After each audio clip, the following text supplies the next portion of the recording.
Trini Gulab Jamoon or fat kurma. Let's make some. Sift some flour into a bowl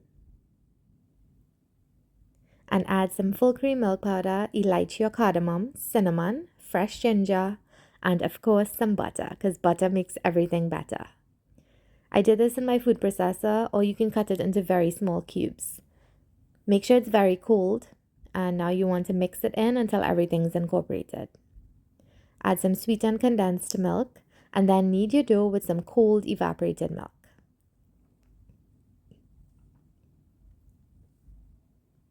And this is how it should look.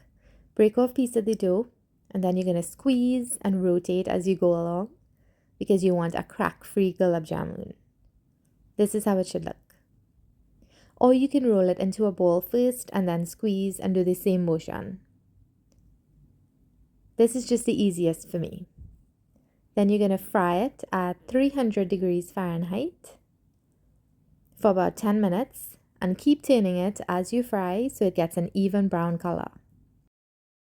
This is how it should look. I like mine a little lighter, but that's fine. Here's a hack if you run out of sugar like I did last Diwali, or if you just don't feel like making a sugar syrup. Add some sweetened condensed milk and mix it in. And maybe you don't want to add as much as I did. I think I went a little overboard. And then add some full cream milk powder and mix that in with your hands. You want to be very gentle because these can break.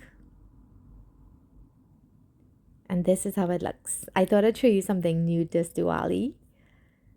But you can do the sugar syrup if you want to. It's so milky, and look at the inside.